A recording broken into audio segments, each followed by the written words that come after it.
고린도전서 14장 26절에서 40절인데 그중에 몇 구절만 뽑아서 읽겠습니다. 고린도전서 14장 26절에서 40절입니다. 그러면 형제자매 여러분 어떻게 해야 하겠습니까? 여러분이 함께 모이는 자리에는 찬송하는 사람도 있고 가르치는 사람도 있고 하나님의 계시를 말하는 사람도 있고 방언으로 말하는 사람도 있고 통역하는 사람도 있습니다. 모든 일을 남에게 덕이 되게 하십시오. 누가 방언으로 말할 때는 둘 또는 많아야 셋이서 말하되 차례로 말하고 한 사람은 통역하십시오. 여러분은 모두 한 사람씩 예언할 수 있습니다. 그래야 모두가 배우고 권면을 받게 됩니다. 하나님은 무질서의 하나님이 아니라 평화의 하나님이십니다. 성도들의 모든 교회에서 그렇게 하는 것과 같이 여자들은 교회에서는 잠잠코 있어야 합니다. 여자들에게는 말하는 것이 허락되어 있지 않습니다. 율법에서도 말한 대로 여자들은 복종해야 합니다. 누구든지 자기가 예언자이거나 성령을 은사로 받은 사람이라고 생각하거든 내가 여러분에게서 보내는 이 글이 주님의 명령이라는 것을 알아야 합니다. 모든 일을 적절하게 하고 질서 있게 해야 합니다. 아멘. 고린도 교회 안에는 여러 가지 성령의 역사가 참 많이 나타났습니다. 성경에 보면 죄가 넘친 곳에 로마서에 보면 죄가 넘친 곳에 은혜가 넘친다 그런 말씀이 있습니다. 고린도라고 하는 도시는 죄악이 창궐한 도시입니다. 무역도시고 또 항구들이 많기 때문에 항구도시이기 때문에 그래서 마약과 음란과 도박과 특별히 우상이 아주 창궐한 도시였습니다. 그러다가 그 가운데 복음이 증거되니까 그 가운데서 믿는 자들이 더욱더 하나님의 은혜를 의지하게 되고 주님께 기도하게 되고 성령의 놀라운 역사들이 많이 일어났습니다. 초자연적인 일들이 많이 나타났습니다. 고린도 교회는 어떤 교회라고 할 수 있을까? 우리가 이때까지 지금 고린도전서를 1장에서 14장까지 보고 있는데 많은 문제가 생겼어요. 그 문제가 무엇 때문에 생겼습니까?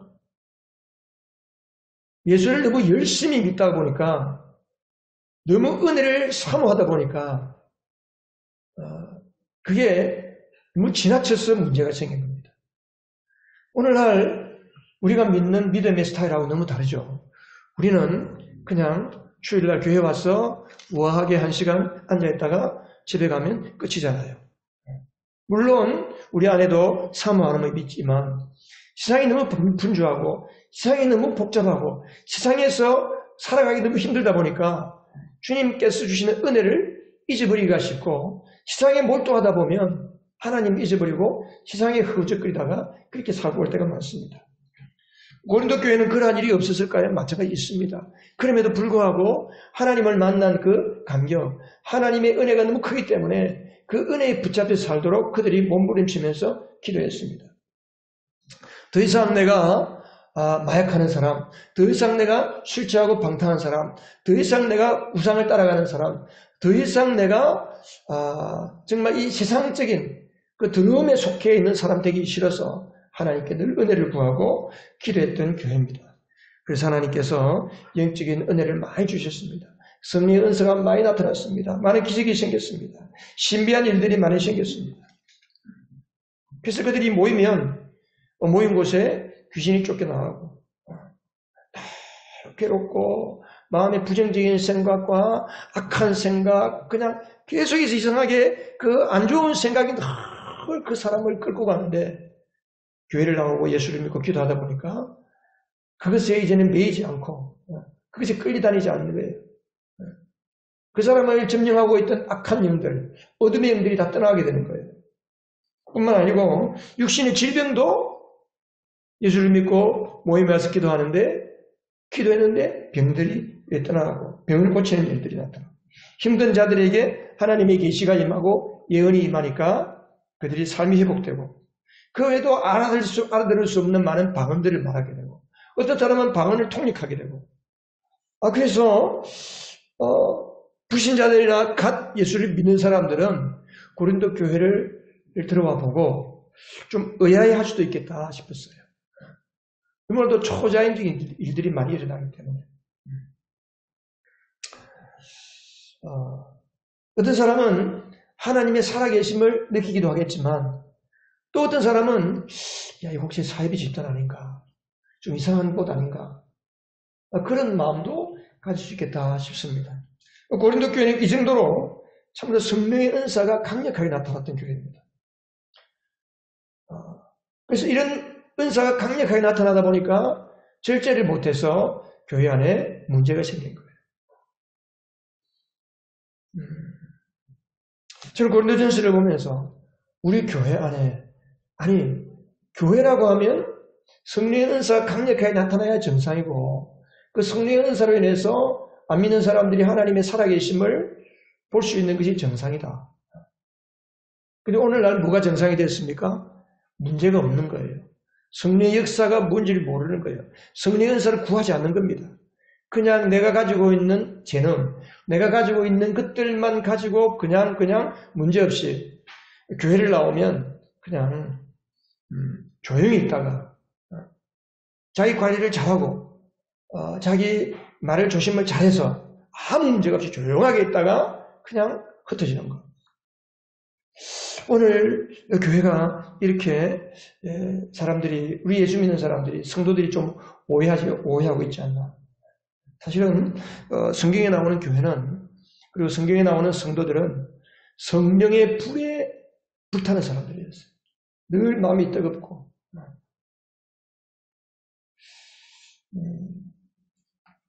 그래서 바울이 고린도 교회는 이런 성령의 은사로 절제하지 못하고 물론 그렇지 못한 성령을 받고 또 그런 사람도 있지만 또 그렇지 않은 사람들도 있겠죠. 그래서 많은 문제가 생기는데 특별히 12장부터 14장까지는 이 성령의 은사로 인해서 생긴 문제들.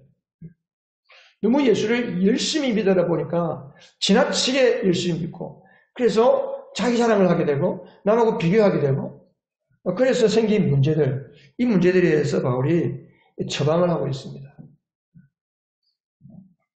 특별히 그들에게 문제가 된 것은 방언입니다. 방언. 알아들을 수 없는 많은 말들을 하고 그것으로 인해서 문제가 생긴 것 같아요. 그래서 몇 가지 원리를 바울이 이야기해서 12장에서는 우리는 한 몸이다. 몸은 한 생명으로 각 지체, 사지백체, 오장육부가 한 생명으로 연결된 유기체다.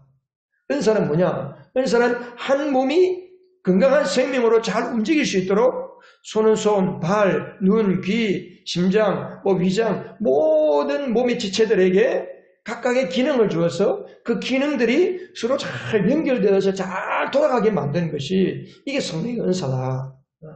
그래서 성령의 은사를 우리가 사용하고 성령의 은사를 구할 때에 한 몸의 원리, 내가 내 몸 안에 그리스도의 몸, 우리 예언교회라고 하는 모든 세계에 있는 모든 교회가 그리스도의 몸이지만 특별히 지역교회, 이 지역교회, 우리 예언교회라고 하는 이 지역에 있는 우리 교회, 이 교회도 역시 그리스도의 몸으로 존재하거든요. 여러분 각자 몸은 따로따로 있지만 영적으로는 한 몸이라는 거예요. 그래서 우리 각자에게 하나님께서 주신 성령의 은사를 알고 성령의 은사가 나를 통해 나타나야 우리 교회가 건강한 몸으로 이 땅에 존재할 수 있다. 몸은 내가 여기 있다고 나타내는 거라고 했잖아요. 우리 교회가 이곳에 있는 것은 여러분들이 성령의 은사를 가지고 그 은사를 따라 충성하고 주의 일을 감당할 때에 우리 교회 안에 계신 그리스도가 드러나게 된다고 했습니다. 두 번째 원리는 사랑의 원리입니다. 13장. 어떤 은사가 있더라도 내 몸을 불쌍하게 내어주는 그런 은사가 있을지라도 산을 바다로 옮기는 그런 믿음의 은사가 있을지라도 유창한 방언하는 은사가 있을지라도 천사의 말과 같은 신령한 예언을 하는 은사가 있을지라도 그 은사를 가진 사람 속에 하나님의 사랑이 빠져버리면 그것은 아무것도 아니다. 그래서 사랑의 원리. 사랑만 영원하다. 세 번째는 오늘 14장에 있습니다. 오늘 14장에서는 두 가지 원리를 이야기하고 있습니다. 하나는 덕을 세우는 원리, 또 하나는 질서의 원리. 사실 알고 보면 하나입니다. 덕을 세우다 보면 교회가 질서 있게 됩니다. 그래서 우리가 지난주에는 방언보다 예언하는 것이 몸에 유익을 끼친다. 예언을 하도록 열망해라. 그래서 여러분들 한 주간 동안 하나님께서 여러분에게 예언을 주시기를 기도하셨습니까? 여러분, 예언하기를 열망하라. 14장 1절에. 방언도 하지만, 그러나 예언하기를 열망하라고 했습니다. 어떻게 우리가 예언할 수 있습니까? 예언은 전쟁이가 점을 치듯이 이상한 그런 신비한 말을 하는 게 아닙니다. 뭐가 예언이라고 그랬습니까, 여러분? 뭐가 예언이라고 그랬죠? 예언은 여러분 어려운 게 아닙니다. 성경 말씀이 예언이에요. 성경에 있는 말씀이 내 입을 통해 나가면 그게 예언이 되는 거예요. 성경 말씀이 내 입을 통해 어떻게 나갑니까? 그게 하나님이 우리 마음에 느낌을 주실 때, 말씀을 읽을 때에 생각을 주시고 깨달음을 주시고, 그 깨달음이 나 개인이 아니라 내 가족이나 또 다른 사람에게 대한 깨달음으로 올 때에 우리가 그것을 가지고 기도하면서 그 사람에게 하나님의 말씀을 전해줄 때, 오늘 내가 말씀을 읽는데 오늘 나에게 하나님이 이런 마음을 주셨다 라는 것을 이야기해 줄 때 그게 예언이 되는 겁니다. 그 예언을 듣고 순종하면 하나님이 열매가 맺히는 것이고, 이 예언의 말씀을 듣고 순종하지 않으면 맺히지 않는 거예요. 축복도 그렇잖아요. 하나님, 예수님께서 전도하기 위해서 제자들을 내보낼 때에 가는 곳곳마다 축복하라고 했습니다. 그 어느 집에 머물든지 그 집을 위해서 축복을 빌어주고, 어디를 가든지 그곳에 평안을 빌어주라고 했습니다.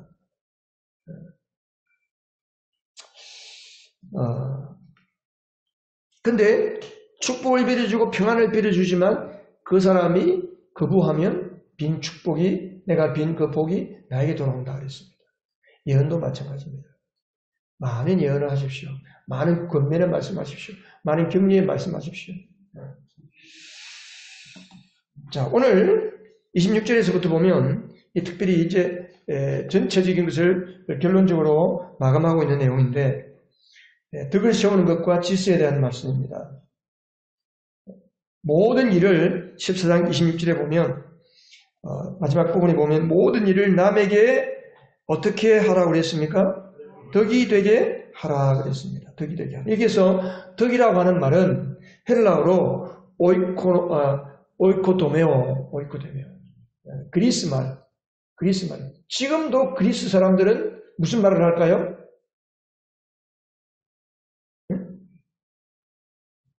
그리스 말을 하는 거예요. 성경에 기록된 것이 헬라. 그리스 말로 기록된 거예요.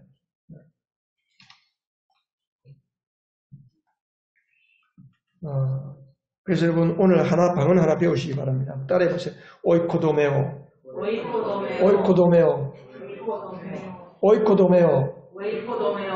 방언이에요, 방언. 외국말이잖아요. 하나님께서 지금 오이코도메오 하고 있어요. 오이코도메오 계속 오이코도메오 하고 있어요. 오이코도메오라는 말이 뭐냐? 덕이 되게 하라. 남에게 덕이라는 말이 뭐죠? 덕이 되게 하는 덕이라는 말 자체가 오이코도메. 명사형은 오이코도메, 동사형은 오이코도메오. 이 오이코도메오라는 말은 따라하시죠. 오이코스. 큰 소리 해보세요. 오이코스. 도메오. 오이코스라는 말과 도메오라는 말이 합쳐진 말이에요. 오이코스라는 말은 무슨 말일까요? 예? 예, 집이라는 말이잖아요. 여러분 거기 써져 있죠? 예.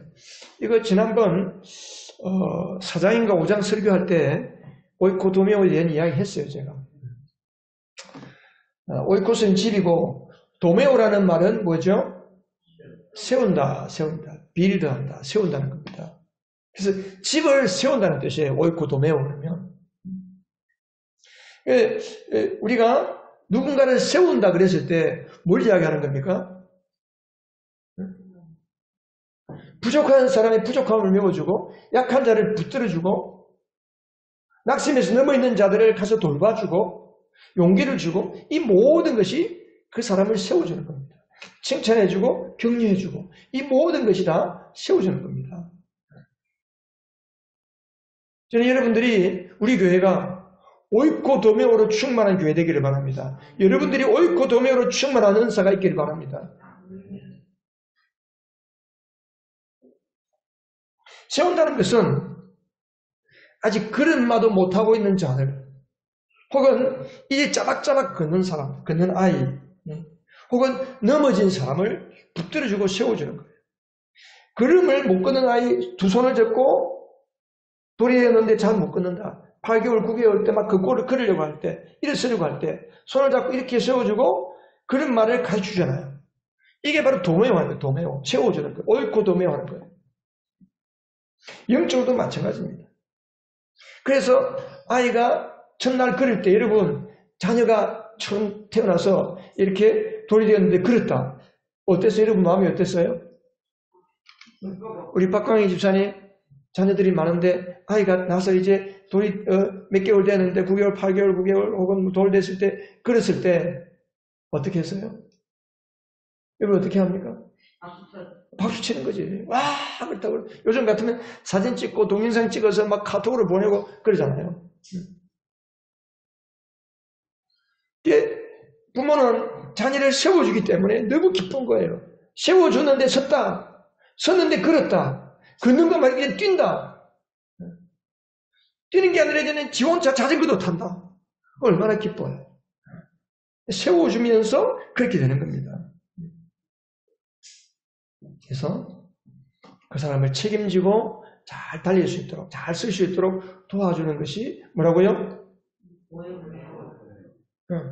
오늘 그 다음에 그냥 그 봐야 알아요. 그거. 자, 한번 더 해보세요. 그게 뭐라고요?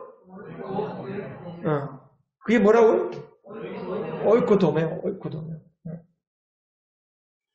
자, 그러면 우리가 누구를 도와줘요? 누가 교회 안에서 어린아이일까요? 이제 갓 교회 나온 사람? 갓 교회 나온 사람? 아직 예수님 영접하지 않은 사람은 태아가 태아. 뱃속에 있는 사람이에요. 뱃속에 있는 사람. 태아란 말이에요. 태아는 내가 VIP를 위해서 기도하고 그 기도한 사람이 예배에 나오고 아직 영적으로 출생하지 못한 사람을 태아라고 해요. 오늘 그게 제가 목회자 코너에 VIP를 위해서 우리가 정말 기도해야 된다. 그 내용을 적었습니다. 그 내용을 적었는데 여러분들이 꼭 한번 읽어보시기 바라요.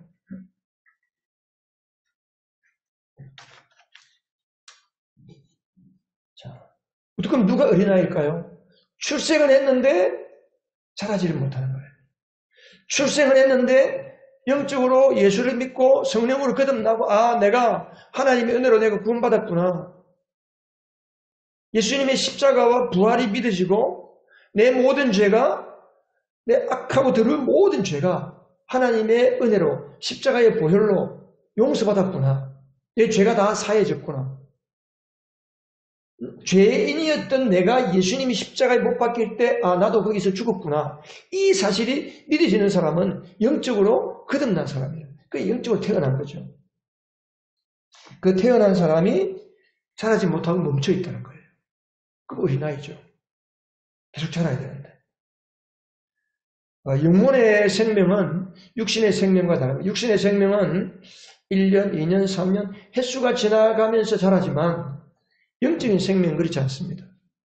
한 달 전에 예수 믿고 거듭났어도 불과 두세 달 만에 영적인 부모가 될 수 있고 10년이 되고 20년이 되었는데도 여전히 영적인 어린아이로 머물 수 있습니다. 이게 육신과 영의 차이죠. 그러니까 여러분 영적인 어린아이, 제가 왜 영적인 어린아이 이야기를 합니까? 네? 내가 지금 영적인 어린아이 이야기를 할까요?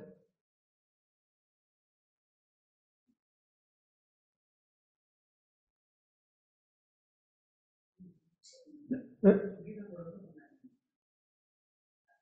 지금 내가 왜 영적인 어린아이 이야기를 합니까?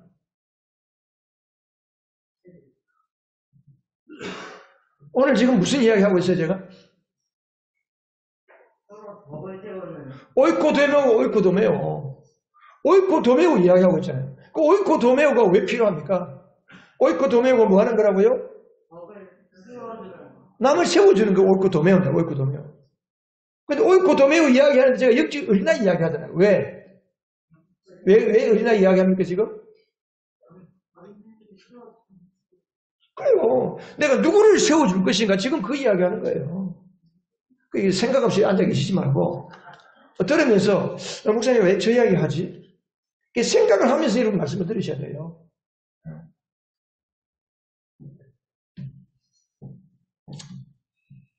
그러니까 우리가 내 주변에 누가 영적인 아이인지를 알아야 돼요. 혹시 내가 영적인 어린아이인지. 영적인 어린아이의 특징이 뭐냐면 혼자만 좋아. 아, 내가 예수 믿으니까 좋다. 아, 예수 믿어서 감사하다. 그 상태만 있는 거예요, 그냥.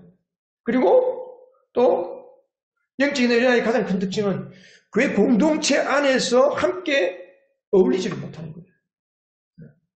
공동체 안으로 쑥 들어오지를 못해. 그냥 주일 예배만 드리고 가는 거예요, 그냥. 목장 모임에 안 오는 거예요. 목장이 모이기 싫어하는 거예요. 나를 사람들 앞에 나타내기를 싫어하는 거예요. 오직 자기 자신에게만 집중합니다. 늘 기도가 자기 자신만을 위해서 기도하는 거예요.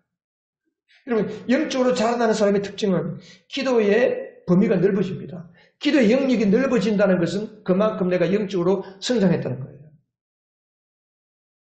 나만을 위해서 기도하는 사람이 기도 자리에 앉았는데 목사님도 생각나고 아무개 집사님도 생각나고 우리 주일학교 학교도 생각이 나고 우리 교회에 주일날 예배가 생각나고 예배가 이런 예배가 되었으면 좋겠다. 찬양을 하는데 이렇게 찬양했으면 좋겠다. 주일날 애찬을 하는데 애찬을 이렇게 참 이렇게 했으면 좋겠다. 이런 생각들이 기도의 생각과 기도의 범위가 자꾸 넓어지는 거예요. 우리 교회가 섬기고 있는, 우리 교회가 후원하고 있는 일본, 네팔 혹은 시골의 어떤 교회들, 군익교회들 그 교회 목사님들이 생각나고 선교사가 생각이 나서 그분들을 위해서 기도하게 되는 거예요. 그러면 그만큼 믿음이 자라는 겁니다. 그런데 어린아이는 항상 자기 자신만을 위해서 삽니다. 자기 자신의 문제가 해결되지 않으면 징징거리고 자기 자신의 문제가 어려움이 생기면 또 울고불고 쓰러지고 근데 이런 사람은 시간이 지나가면 또 시련이 닥치거나 어려움이 닥치면 믿음의 자리에서 금세 쓰러집니다. 환난이 당하면 금세 믿음이 무너집니다. 믿음이 무너지고 하나님을 멀리하게 됩니다. 이럴 때 뭐가 필요할까요? 네, 오늘은 오이코도메오만 이야기하면 답이 맞습니다. 오늘은. 네. 이럴 때 뭐가 필요하다고요? 오이코도메오. 오이코도메오가 뭡니까? 남을 세워주는 거. 덕을 세우는 거예요. 덕을 세우는 거. 악을 세우고 나쁜 걸 세우는 게 아니고 덕을 세우는 거예요. 남에게 좋지 않은 본을 보여주는 게 아니고 남에게 여러분 교회는 어차피 본을 받게 되어 있어요. 안 좋은 본을 볼 수도 있고 좋은 본을 볼 수도 있어요. 기도를 많이 하는 본을 보일 수도 있지만 기도 안 하는 본도 보여줄 수 있어요. 예배에 열심으로 참석하는 본도 보여줄 수 있지만 늘 예배에 빠지고 또 신앙생활을 제대로 못하는 본도 보여줄 수 있어요. 아무개 집사님, 우리 교회 장로님이다. 혹은 권사님인데 주일날 잘 빠져. 새벽기도도 안 와. 혹은 어떤 모임이 있는데 안 와. 그럼 교회는 이렇게 빠져도 되는가 보다. 처음 예수 믿는 사람들이 그렇게 보게 되죠. 그러니까 자꾸 모임에 빠지게 되고 문제가 생기면 주일날 안 오게 되고 이렇게 되는 거예요. 여러분 처음 예수 믿는 사람은 예수를 처음 믿는 사람은 제일 뭘 신경 쓸까요? 예수를 믿다가 교회를 간다. 내가 이제 교회를 다닌다. 혹은 예수를 믿는다. 그러면 보통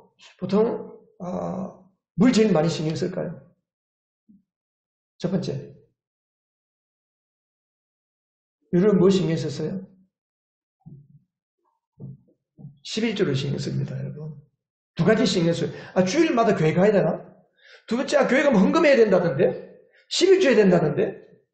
우리 지금 앉아 계신 분들은 다 믿음이 좋으니까 뭐 그런 생각 안 하시는지 모르겠지만 일반적으로 보면 이 두 가지가 제일 부담이 돼요. 안 믿는 사람들은 교회 올 때, 예수 믿을 때.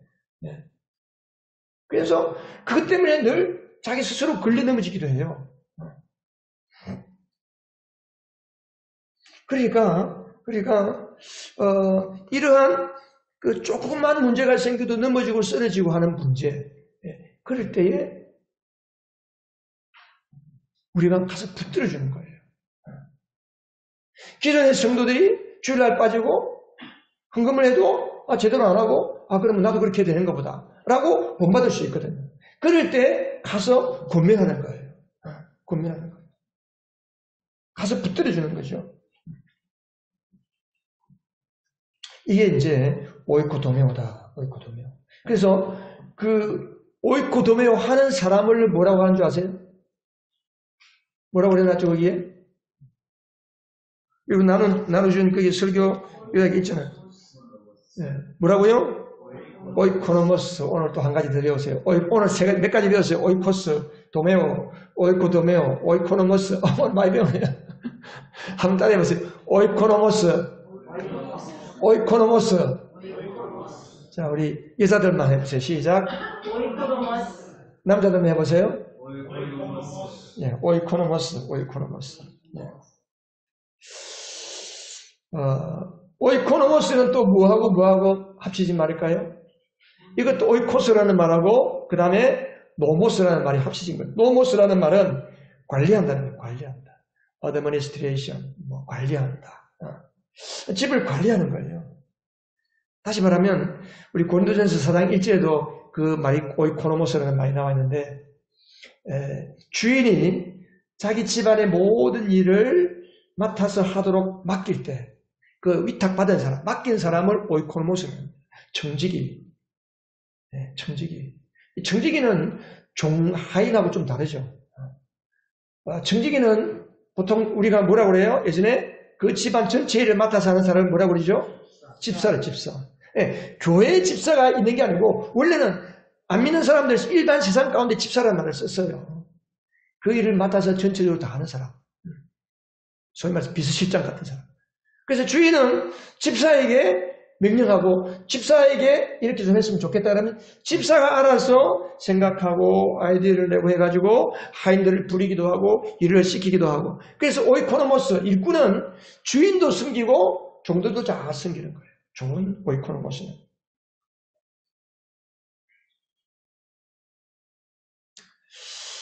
자, 여러분 성령님은 누구에게 성령의 은사를 풍성하게 주실까요?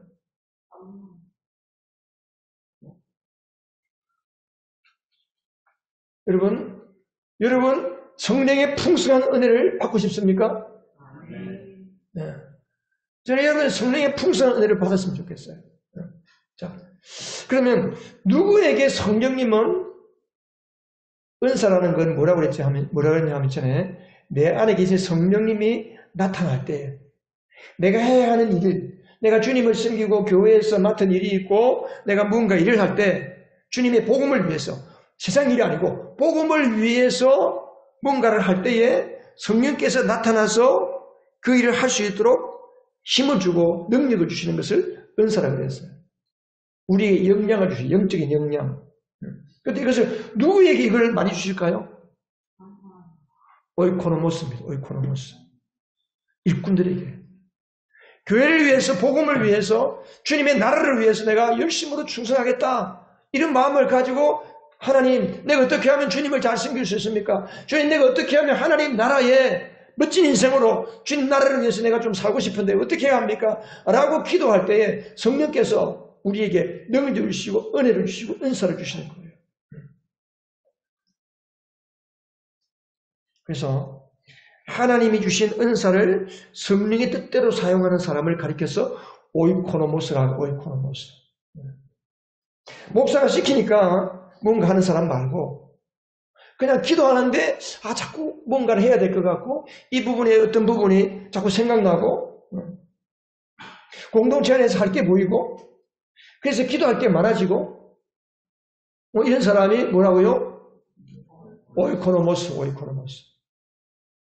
꼭 집사가 되고 안수집사로 안수받고 장로로 안수받고 목사로 안수받아서 오이코노모스가 되는 게 아니고 안수를 받아서 세워져도 오이코노모스로 살지 못하는 사람이 있는가 하면 어린 아이라도 성령의 역사 가운데 들어가서 어린 아이라도 오이코노모스가 될 수 있는 겁니다. 영적인 부분에 있어서는. 이게 영적인 일이죠.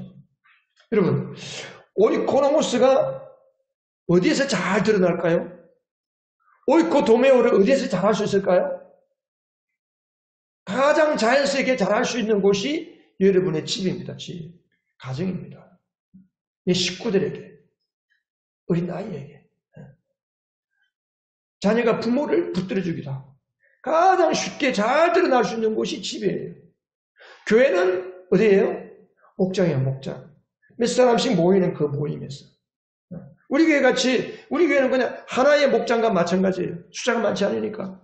그럼 서로를 도와주고 서로를 잘 섬길 수 있는 곳이 목장이에요. 교회. 그래서 교회 안에서 오이코도메오를 잘하는 사람은 세상에 나가서도 성공할 수 있어요. 그게 체질이 되니까.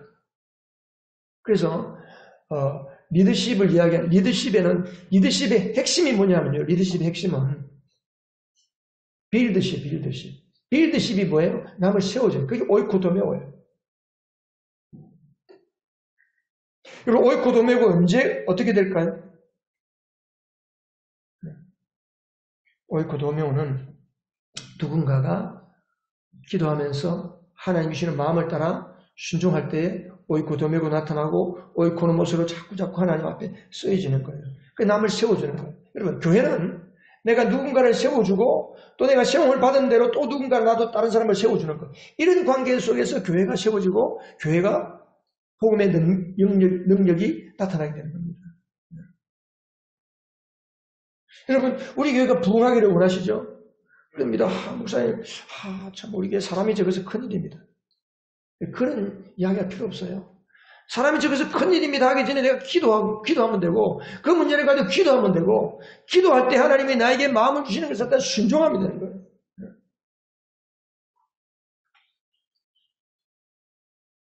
그래서 우리의 목표가 뭡니까? 우리의 목표는 우리 교회가, 우리 목장이, 우리 한 가정이, 특별히 한 가정이 지금 우리가 가족 목장하는 것을 지금 2달 동안 연습하고 있잖아요. 가족 목장이 세워져야 돼요. 가족 목장. 여러분, 가족 목장이 안 세워지면 여러분 신앙생활을 잘 못하게 돼요. 가족 목장을 하면 집안에 행복이 오고 평화가 있고 가정 안에서부터 영적인 대화가 이루어지고 가정 안에서부터 가정이 마치 교회가 되는 것처럼 가정 안에서 예배가 이루어지고 문제가 생겨도 같이 기도하게 되고 이렇게 되면 서로 믿음을 세워주게 되죠. 가정에서부터 서로 티격태격하고 싸우고 가정에서부터 이렇게 관계가 깨어지면 신앙생활 할 수가 없어요. 신앙생활만 안 됩니까? 밖에 나가서도 삶이 힘들어지는 거예요. 그래서 우리가 한 가정, 여러분 한 가정의 목표가 뭐냐면 우리 한 가정이 한 영혼을 세워주고 그 영혼이 서기까지 기도하는 거예요. 그래서 누가 그리스도의 제자냐? 그리스도의 제자는 오이코도메오 하는 사람이 제자인 거예요. 한 영혼을 위해서 기도하고 그 영혼을 품고 기도하고 그 영혼이 주님께 나와서 예수 믿고 거듭나고 거듭난 그 영혼이 또 서서 또 누군가를 전도해서 세워주게 될 때 이게 우리의 목표가 되고 그런 사람을 그리스도의 제자라는 거예요. 그리스도의 제자. 자, 여러분, 우리가 교회 안에서 이렇게 오이코도메오를 잘하고 남을 잘 붙들어주고 남을 잘 붙들어주는 사람 오이코노모스로 설 수 있도록 해주신 거에 있습니다. 해주신 거예요. 우리가 서로를 잘 세워줄 수 있도록 하나님께 주시는 것들이 있는데 그게 뭐냐 하면 그게 26절 같이 한번 읽어보겠습니다. 시작. 그러면 형제자매 여러분 어떻게 해야 하겠습니까? 여러분이 함께 모여있는 자리에는 찬송하는 사람도 있고 가르치는 사람도 있고 하나님의 계시를 말하는 사람도 있고 방언으로 말하는 사람도 있고 통역하는 사람도 있습니다. 자, 여기까지. 자, 교회 안에서 서로를 잘 세워줄 수 있도록 하나님께서 주신 것들이 있어요. 그게 뭐라고요? 그게 은사예요. 은사. 그러니까 고린도 교회 안에는 그들이 모이는 자리에 어떤 사람이 있어요? 찬송하는 사람. 찬송하는 사람이 있다는 게 무슨 이야기입니까? 오늘날도 우리 예배로 말하면 찬양을 인도하는 거예요. 찬양만 인도하는 것이 아니라 같이 찬양팀에 있어서 같이 찬송을 이끌어가는 사람들이에요. 이 은사라고, 은사. 그러니까 내가 뭐 찬양 좀 하세요. 찬양인도 하세요. 찬양 이곡 하세요. 사실 저는 예배 때 그냥 설교만 하고 싶어요. 목사는 좋은 교회는 어떤 교회냐 하면 목사는 설교하고 기도하고 말씀을 가르치고 이 일만 하는 거예요. 일만. 나머지는 성도들이 해야 그게 좋은 교회예요. 근데 오늘날 교회가 어떻게 됐어요? 오늘날 현대교회가 성경이 말하는 교회가 안 되고 이상한 교회가 되어버린 이유는 뭐냐면요.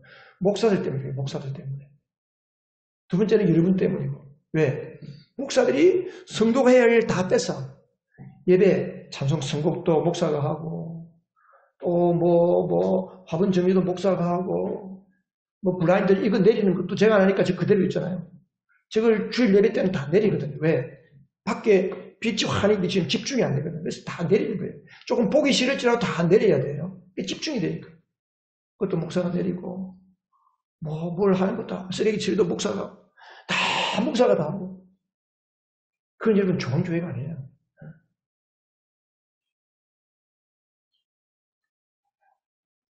그러니까 여기 또 보세요. 가르치는 사람도 있고, 성경 말씀을 가르치는 사람, 예언이 임해서 예언을 하는 사람, 방언을 말하는 사람. 그러니까 교회가, 고린도 교회는 굉장히 영적인 교회였어요. 신령한 교회예요. 성령의 은혜가 넘치는 거예요. 성령을 따라서 예배하는 거예요.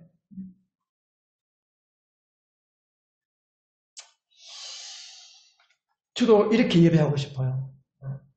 우리가 주일 오후에 드리는 예배는 조금 그거하고 비슷하게 할 수 있어요. 주일 낮 예배는 너무 이게 고정되어 버렸어. 주일 예배는 성령이 틈탈 여지를 안 주고 있어요. 순서적으로. 순서가 되게 되어 있어요. 흔히 하는 말로 묵찬, 기찬, 설기찬으로 되는 거예요. 그게 무슨 말인지 아세요? 묵찬, 기찬, 설기찬. 묵도, 찬송, 기도, 찬송, 설교, 기도, 찬송, 축도. 딱 짜여 있는 거예요. 찬송곡도 딱 정해져 있고, 설교도 딱 짜여 있는 거예요. 설교도 목사가 이렇게 원고 써가지고 하잖아요. 그러니까 설교가 길어질 때는 원고에 없는 이야기를 자꾸 하는 거예요. 성령께서 주시는 생각을 자꾸 제가 이야기하는 거예요. 그래서 또 원고를 안 쓰면 너무 시간이 길어지니까. 사실 여러분, 오늘 김석한 권사님도 기도문 써서 하셨죠. 최소한 안수입사 권사들은요, 이제부터는 기도문 쓰지 말고 하세요. 기도문 쓰지 말고 올라와서 오늘 예배 가운데 찬양하면서, 오늘 예배 가운데 주님을 바라보면서 주님이 주시는 마음, 오늘 뭘 기도할까요? 다음 주에 기도인데 주님 내가 뭘 기도해야 되지요? 성령이 주시는 생각, 그걸 따라서 하나님 앞에 나와서 이 자리에서 기도하는 거예요. 성령이 끄시는 대로 기도하는 거예요. 그건 할 수만 있다면 다음 주 누구 기도할 차례예요? 홍성주 집사님. 그리고 그 다음 주는 우리 용hin이네. 그렇다고 기도문 쓰지 마라 그런다. 여러분, 자, 기도문을 그래서 가급적이면 쓰지 않고 기도하는 거예요. 근데 목사님 기도하다가 탁 막히면 어떡하죠? 기도하는데 갑자기 생각이 탁 막혔다. 그럼 가만히 있으세요. 1분이고 2분이고 침묵하다가 지금 할 말이 없습니다. 예수님 이름으로 기도합니다. 그렇게 내려가세요.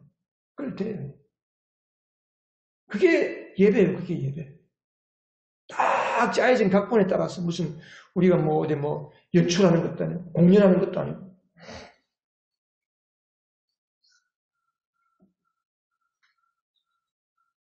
찬양 선곡도 찬양팀에서 하고 PPT도 다 찬양팀 예배팀에서 다 하게 되고 이게 좀 그렇게 돼야 되는데 우리가 이제 사람이 없고 일꾼이 부족하다 보니까 오늘 같은 경우도 마찬가지예요.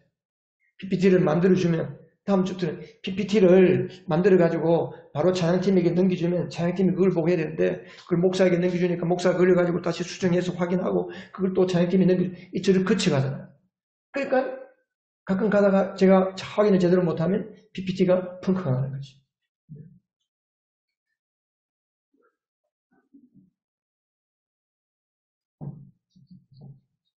사실 예배가 설교도 마찬가지입니다. 제가 그냥 여러분 나눠드린 대로 요만한 데다 그냥 메모지에다가 몇 장 이렇게 다 오늘 말씀 다 적어놓고 가서 예배가 이렇게 돼요. 예배가 초대교회 예배는 그랬습니다. 같이 모입니다. 그러니까 주일날 우리가 12시부터 예배 시작했으면 좋겠어요. 12시부터 시작해가지고 같이 와서 먼저 주의 만찬을 하고 애찬 밥 먹으면서 주의 만찬을 하고 그리고 이제 서로 찬송하고 삶을 나누고 같이 기도하다가 하나님이 목사에게 주시는 마음이 있어요. 그 마음을 따라 제가 설교하는 거예요. 그 얼마나 성령이 활발하게 역사하는 예배가 될까.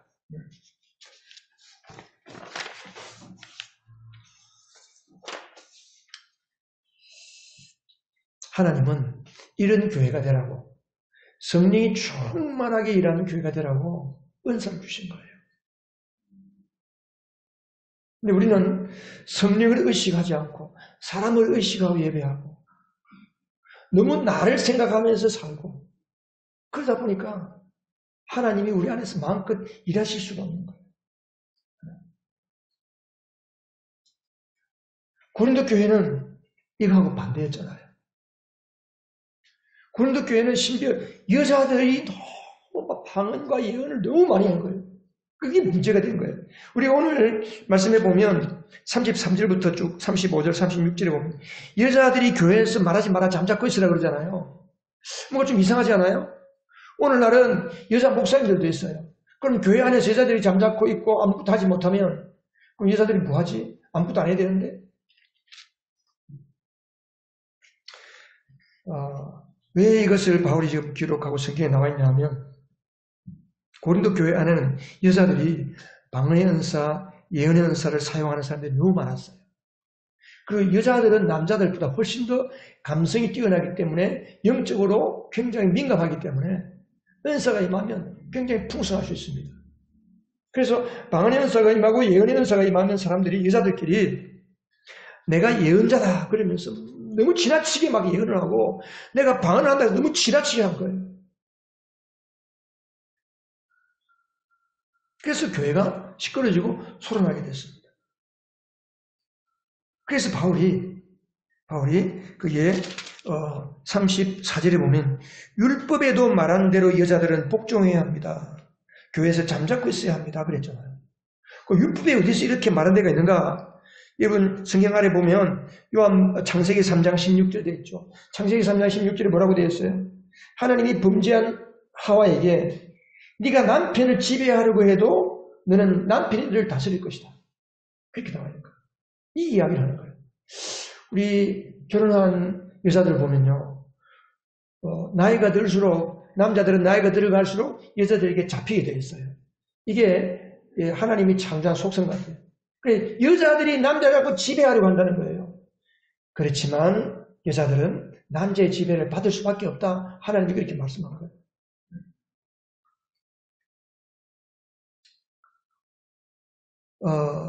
얼마나 바울이 강하게 말했냐면 36절에 보면 37절에 보면 이것은 주님의 명령이라는 거예요. 명령이라는 거예요.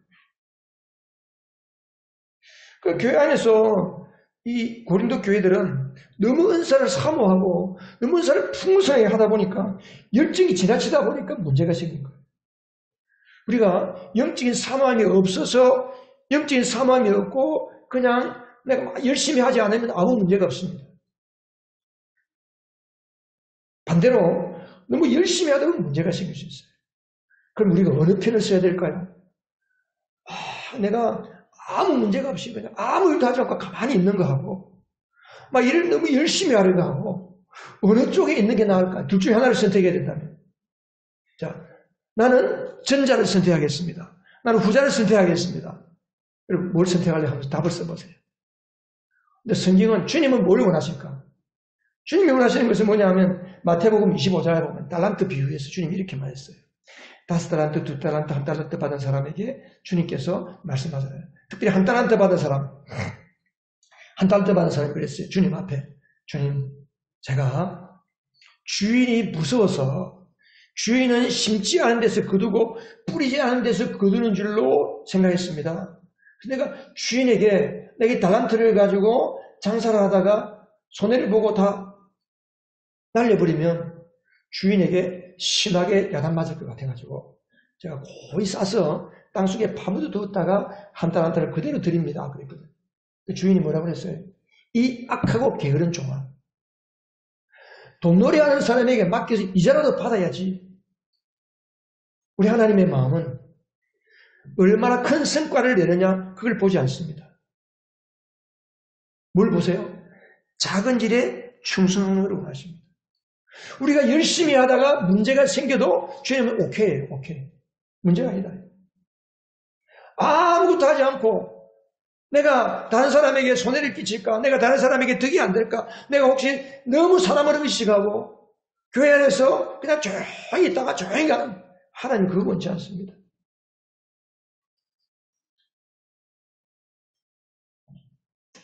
여러분의 신앙 스타일은 어느 쪽입니까? 우리는 옳고 도매하는 사람이 되어야 됩니다. 우리 교회 안에 옳고 도매가 많이 일어나고 어린아이로부터 모든 성도들이 다 옳고노모스가 되어서 많은 사람들을 세워주는 교회, 집에서도 세워주고 밖에 나가서도 세워주고 성도들을 세워주는 교회. 그래서 바울이 마지막으로 너무 지나치게 하지 말아라. 적절하게 하고 질서 있게 하라.